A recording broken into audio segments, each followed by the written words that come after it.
Number 1, व्यर्थ चिंता में समय बर्बाद करना। हमारे पास समय की कमी होती है और उस समय का सही तरीके से इस्तेमाल करना महत्वपूर्ण है। व्यर्थ चिंता में समय गंवाना हमारे उद्देश्यों की प्राप्ति में बाधा डाल सकता है। चिंता के बजाय हमें सकारात्मक सोच को अपनाना चाहिए ताकि हम अपने लक्ष्यों की ओर बढ़ सकें। नंबर 2, स्वास्थ्य का ध्यान न देना। आपके स्वास्थ्य का ध्यान न देना आपके जीवन को खतरे में डाल सकता है। बिना अच्छे स्वास्थ्य के आप सही तरीके से काम नहीं कर सकते और आपकी सफलता पर बुरा असर पड़ सकता है। एक महान इंसान ने भी कहा है, एक स्वस्थ शरीर में स्वस्थ मस्तिष्क निवास करता है। नियमित व्यायाम और सही आहार का पालन करके आप अपने स्वास्थ्य को सुरक्षित रख सकते हैं। नंबर 3, नेगेटिविटी में रहना। नेगेटिविटी में रहना आपकी सोच को नकारात्मक दिशा में ले जाता है। जब आप खुद को सदैव गिरते हुए महसूस करते हैं तो आपकी सोच में प्रसारित होने वाले सकारात्मक विचार बंद हो जाते हैं। नकारात्मकता को दूर करके आप अपने लक्ष्यों की ओर बढ़ सकते हैं। नंबर 4, अनियमितता की आदत। अनियमितता की आदत आपकी प्रगति को रोक सकती है। सफलता पाने के लिए आपको नियमित रूप से काम करना होता है। यदि आप अपने कामों में अनियमितता लाते हैं तो आप अपने लक्ष्यों से दूर हो सकते हैं। नंबर 5, अनुसंधान और स्वयं सुधार के लिए समय न देना। स्वयं को सुधारने और अपने कौशलों को निखारने के लिए समय निकालना महत्वपूर्ण है। अनुसंधान और स्वयं सुधार से आपकी सोच में सुधार होता है और आपकी क्षमताओं में वृद्धि होती है। नियमित रूप से समय निकालकर आप अपने आत्मविकास को प्राथमिकता दे सकते हैं। नंबर 6, संयम और सेल्फ केयर की अभ्यास। बिना संयम और सेल्फ केयर के आपके लक्ष्यों की प्राप्ति मुश्किल हो सकती है। संयम से आप अपने कामों पर ध्यान केंद्रित कर सकते हैं और सेल्फ केयर से आप अपने स्वास्थ्य और व्यक्तिगत विकास का ख्याल रख सकते हैं। नंबर 7, अनुशासनहीनता। अनुशासनहीनता की आदत सफलता की राह में बड़ी बाधा हो सकती है। आपको अपने लक्ष्यों की प्राप्ति के लिए मेहनत करनी होती है और उसमें अनुशासन की आवश्यकता होती है। नंबर 8, टाल मटोल करना।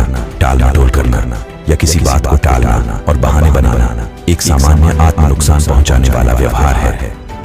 अनावश्यक देरी को उचित ठहराने के प्रयास के लिए बहाने बनाए जाते हैं जो आपको लक्ष्य तक पहुंचने से रोकता है।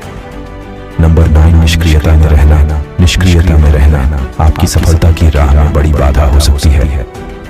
क्रियाशीलता से ही आप नए उद्देश्य प्राप्त कर सकते हैं और अपने सपनों को पूरा कर सकते हैं। नंबर 10, सोशल मीडिया का अत्यधिक उपयोग। सोशल मीडिया का अत्यधिक उपयोग करने से आपका समय व्यर्थ हो सकता है और आपकी ध्यान केंद्रित हो सकती है।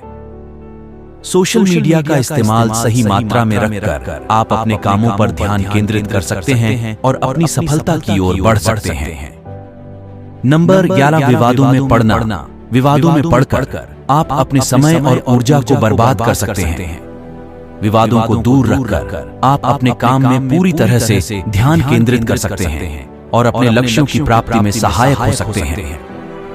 नंबर 12, अपने सपनों को छोड़ देना। अपने सपनों को छोड़ देना आपकी सफलता की राह में बड़ी बाधा हो सकती है। आपको अपने सपनों की प्राप्ति के लिए मेहनत करनी होती है और उन्हें पूरा करने के लिए प्रतिबद्ध रहना होता है। नंबर 13, नई चुनौतियों से बचना। नई चुनौतियों से बचकर आप नई सीख और विकास का अवसर खो सकते हैं। चुनौतियों को स्वागत करके आप अपने कौशलों में सुधार कर सकते हैं और अपने लक्ष्यों की प्राप्ति में मदद कर सकते हैं। नंबर 14, आत्मा निरीक्षण की अभ्यास।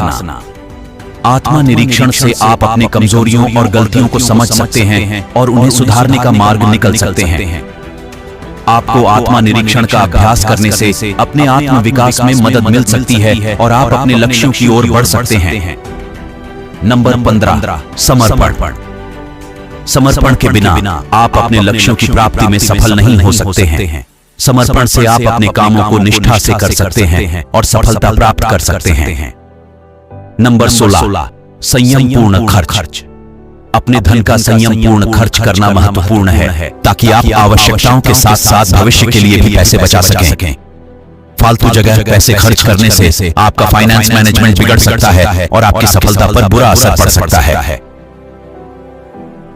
नंबर 17, संयम पूर्ण और स्वयं नियंत्रित जीवन शैली। संयमपूर्ण और स्वयं नियंत्रित जीवन शैली आपके लक्ष्यों की प्राप्ति में मदद कर सकती है। आपको अपने क्रियाकलापों को नियंत्रित करने की क्षमता होनी चाहिए ताकि आप सही दिशा में बढ़ सकें। इस लेख में हमने देखा कि 17 चीजें जो हमें नहीं करनी चाहिए और उनके पीछे के कारण क्या हैं। हमारे कदमों की सही दिशा में बढ़ने के लिए हमें इन गलतियों से बचना चाहिए और सकारात्मक दिशा में अग्रसर होने का प्रयास करना चाहिए।